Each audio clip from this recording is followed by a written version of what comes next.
శ్రీమాత్రే నమ. జయ గురు దత్తాత్రేయ నమ. ఈ వీడియోలో మనం కుజ స్తంభన గురించి తెలుసుకుందాం. ముఖ్యంగా అక్టోబర్ 20వ తారీఖు నుంచి జనవరి 21వ తారీఖు మధ్యలో కుజగ్రహం కర్కాటక రాశి యందు సంచరిస్తూ అదే రాశిలో సుమారుగా 93 రోజులు ప్రయాణం చేసి వక్ర గమనంలో తిరిగి మనకి జనవరి 21న వక్ర గమనంలో మిథున రాశిలోకి ప్రవేశించడం జరుగుతుంది. మళ్ళా మిథున రాశి నుంచి తిరిగి ఏప్రిల్ 2వ తారీఖున కర్కాటక రాశిలోకి రుజుగతిలో ప్రవేశించడం జరుగుతుంటుంది.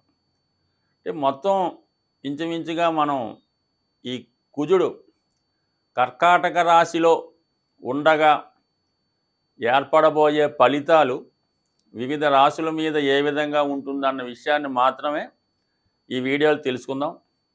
దాని తర్వాత జనవరి 21 నుంచి ఏప్రిల్ 2 వరకు మిథున రాశిలో ఉన్నప్పుడు ఏ ఫలితం ఇస్తాడన్నది అది ఇంకొక వీడియోలో తెలుసుకుందాం. అయితే పర్టికులర్గా ఇప్పుడు ఈ కుజగ్రహం గురించి కర్కాటక రాశిలో ప్రవేశించగా పర్టికులర్గా వీడియో చేయడానికి ఏంటంటే, సాధారణంగా కుజుడు ఒక రాశి నుంచి ఇంకొక రాశిలోకి మారడానికి 40 నుంచి 45 రోజులు తీసుకోవడం జరుగుతుంటుంది. అయితే ఇది ఇంచుమించుగా ఈ 93 రోజుల ప్రయాణంలో మరి ఇదే రాశిలో కుజుడు వక్రించి నెమ్మదిగా వెనక్కి వెళ్ళడం, ఏ గ్రహం అయినా సరే వక్రించే ముందు రుజుమార్గంలోకి వెళ్ళే ముందు ఒక విధంగా స్టడీగా ఉంటాయి. అయితే కుజుడు ప్రత్యేకంగా కొన్ని రోజులు ఏమాత్రం మూమెంట్ లేకుండా ఒకే పాయింట్లో కొన్నాళ్ళ పాటు ఉండడం జరుగుతుంటుంది. సో ఎక్కువ రోజులు ఒకే రాశిలో ఉండడం కూడా ఒక విధంగా కుజ స్తంభన అని చెప్తూ ఉంటారు. ఇదంతా కూడా ఆర్థిక మ్యాథమెటికల్ సంబంధించినటువంటి పాయింట్.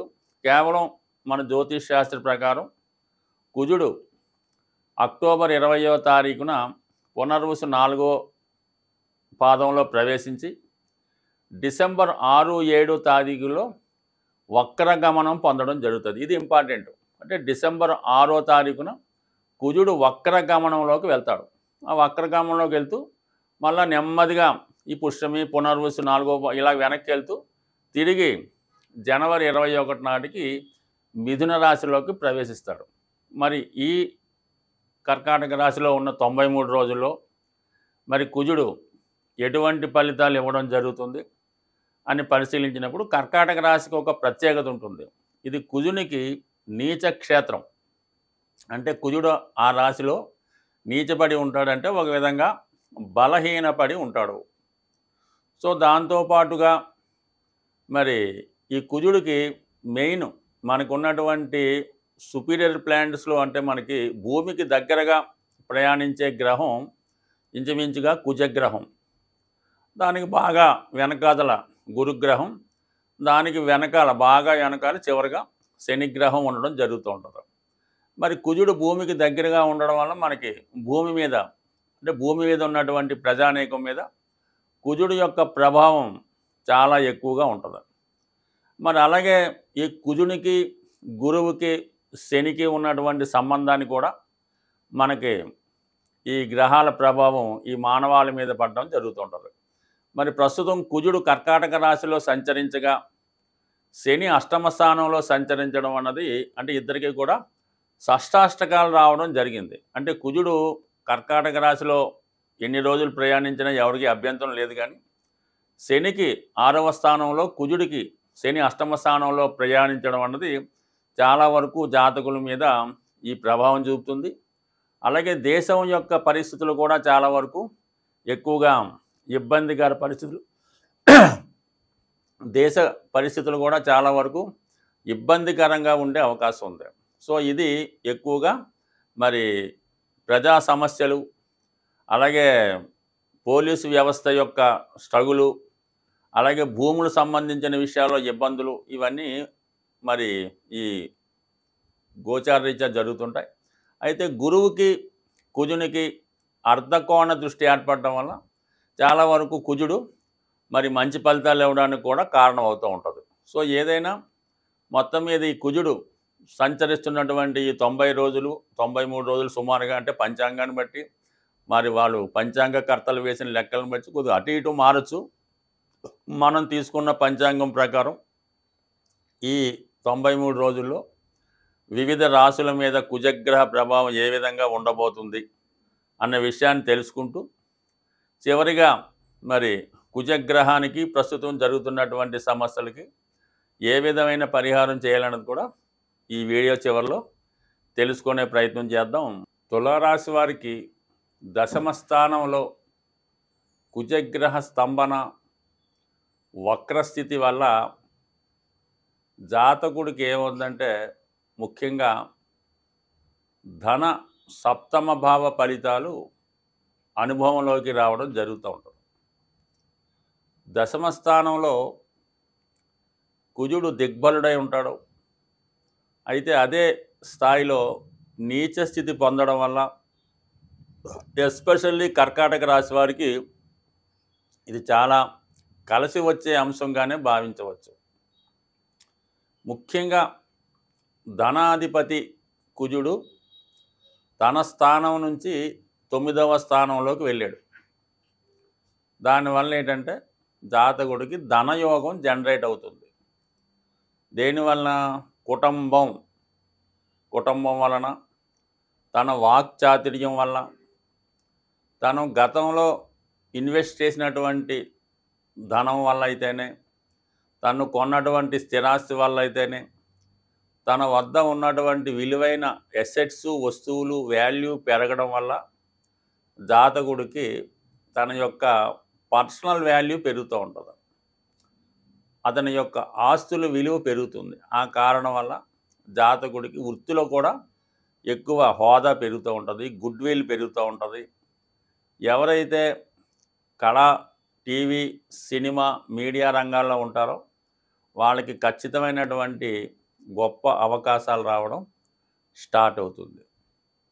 అయితే కుజుడు చతుర్థ దృష్టితో రాశిని వీక్షించడం వల్ల జాతకుడు తన యొక్క ఆరోగ్యాన్ని పెంచుకునే ప్రయత్నంలో మరి ఏదైనా ఎక్సర్సైజులు, బాడీ బిల్డింగు, వ్యాయామం, యోగా లాంటి ప్రయత్నం చేస్తూ శరీరాన్ని ఒక క్రమశిక్షణగా ఒక సిక్స్ ప్యాక్లా మార్చుకునే అవకాశం ఉంటుంది. ఎక్కువగా ఫిజికల్ ఫిట్నెస్ కోసం ప్రయత్నం చేస్తారు. అలాగే ముఖ్యంగా వివాహ సంబంధించిన విషయాల్లో ముఖ్యంగా మీరేమైనా గతంలో అబ్బాయిలు కానీ అమ్మాయిలు కానీ వివాహం కొరకు అంటే పెళ్లి సంబంధం కోసం ప్రయత్నం చేసి మరి ఆ వచ్చినటువంటి సంబంధం ఇది మనకు అవుతే బాగున్ను, చేసుకుంటే బాగున్ను అనుకొని ఏదో చిన్న చిన్న కారణాల వల్ల ఆ వివాహం తప్పిపోయి ఉంటే, అంటే ఆ మ్యాచ్ సెటిల్ అవ్వలేదు అనుకుందాం, తిరిగి ఇప్పుడు వాళ్ళకి ఇంకా వివాహం జరగకుండా ఉంటే ఒకసారి మీరు మీడియేటర్ ద్వారాను సంప్రదించినప్పుడు గతంలో కుదిరి ఆగిపోయిన వివాహం ఈ సమయంలో తిరిగి మీకు జరిగే అవకాశం ఉంటుంది. అలాగే ఏదైనా ఉద్యోగ ప్రయత్నం చేసి ఉన్నా కూడా ఇప్పుడు మీకు అవకాశం వచ్చే అవకాశం ఉంటుంది. మరి కుజుడు దశమ స్థానంలో దిగ్బలుడై ఉండడం వల్ల జాతకుడికి ఉద్యోగంలో మార్పు కొరకు చేసే ప్రయత్నాలు ఫలిస్తాయి. అంటే ఇప్పుడు ఏమవుద్దంటే మనకి పంచమ స్థానంలో ఉన్నటువంటి శనికి దశమ స్థానంలో ఉన్నటువంటి కుజుడు షష్టాష్టగతి రావడం వల్ల జాతకుడికి అనూహ్యంగా ఉద్యోగం మారడం కానీ, ఉద్యోగం పోగొట్టుకోవడం కానీ, లేదంటే కొత్త అవకాశం రావడం వల్ల ఉన్న ఉద్యోగాన్ని జాతకుడు విడిచిపెట్టి రావడం కానీ సడన్గా జరిగే అవకాశం ఉన్నది. చాలా వరకు మరి ఈ విషయంలో జాతకుడు జాగ్రత్తగా ఉండి వృత్తి సంబంధించిన విషయాల్లో ఏమాత్రం తొందరపాటు నిర్ణయాలు తీసుకోకుండా ఉంటేనే మంచిది. అలాగే జాతకుడు గతంలో కన్నా తన సామర్థ్యాన్ని, టాలెంట్ని పెరగడం వల్ల గొప్ప అవకాశాలు రావడం కూడా లభిస్తూ ఉంటుంది. మరి ఈ గురువు కూడా మరి కుజుడి మీద అర్ధకోణ దృష్టి ఏర్పడడం వల్ల, అంటే ఇక్కడన్నా సరే ఈ రెండు కోణాల దృష్టి మీకు ఆర్థికపరమైనటువంటి విజయాన్ని కుజుడు ద్వారా, గురువు ద్వారా, అంటే కుజుడు ఉండడం వల్ల, గురువు యొక్క దృష్టి అనుకూలంగా ఉండడం వల్ల ఈ సంబంధించిన ఫలితాలు వస్తాయి. అంటే మీకు కానీ లేదా మీ యొక్క జీవిత భాగస్వామికి హోదా పెరగడం, కొత్త అవకాశాలు రావడం, ఇవన్నీ కూడా గొప్ప మార్పుకి కారణం అవుతూ ఉంటుంది. ఎవరైతే మరి కొత్తగా ఉద్యోగంలో ప్రవేశిద్దాం అనుకున్నటువంటి నిరుద్యోగులు, ముఖ్యంగా పోటీతత్వంతో కూడుకున్నవి కానీ, లేదంటే police department, central excise, navy, military, border security force, అంటే ఏదైనా క్రమశిక్షణతో కూడుకున్నవి, దేహదారుఢ్యానికి సంబంధించినవి, ఇటువంటి వాటిలో ప్రయత్నం చేస్తున్న వారికి కానీ, లేదా ఏదన్నా గ్రూప్ 1 సివిల్స్ ప్రయత్నం చేస్తున్న వారికి కూడా ఇది కంపల్సరీగా మీకు ఈ కుజుడు యొక్క ఫలితం మీకు ముఖ్యంగా కేవలం ఈ అక్టోబర్ 20 నుంచి జనవరి 21 మధ్యలో కాకుండా మళ్ళీ ఏప్రిల్ 2ను తిరిగి ఈ కర్కాటక రాశిలో కుజుడు ప్రవేశించడం, అంతకుముందు భాగ్యస్థితి, వక్రస్థితి, ఇవన్నీ కూడా ఏదైనా ఈ కర్కాటక రాశి వారికి కుజ స్తంభనాలు మరియు వక్రగమనం వల్ల ఖచ్చితంగా జరగబోయే అంశాలు ఉద్యోగంలో మార్పు, కొత్త ఉద్యోగ ప్రయత్నాలు ఫలించడం, అలాగే గవర్నమెంట్ సర్వీస్ కోసం ప్రయత్నిస్తున్న వారికి 100% వారి టాలెంట్ను బట్టి ఖచ్చితమైనటువంటి విజయావకాశాలు ఈ రాశి వారికి ఉన్నాయి. అలాగే కొత్త వ్యాపారం ప్రారంభిద్దాం అనుకున్న వారికి కూడా ఇది కలిసి వచ్చే అంశం. ఎవరి జాతకంలోనైనా వాడు ఖచ్చితంగా ఉద్యోగంలో అభివృద్ధి చెందాలన్నా, వ్యవసాయ వ్యాపారాల్లో పోటీని ఎదుర్కొని నిలబడాలన్నా, ఒక సాధారణ స్థాయిలో జీవనాన్ని ప్రారంభించి ఉన్నత స్థాయికి ఎదగాలంటే కుజగ్రహ అనుగ్రహం తప్పనిసరిగా ఉండాలన్నమాట. సో అందువలన కుజుని యొక్క అనుగ్రహం కోసం మరి 2 విధాలుగా మనం కుజుని యొక్క అనుగ్రహం పొందడం వచ్చు. ఒకటి ఏంటంటే సుబ్రహ్మణ్య స్వామి ఆరాధన. మంగళవారం ఎప్పుడన్నా సరే కుజుడికి మంగళవారం నాడే పరిహారం చేయడం వలన అది కలిసి వస్తుంది.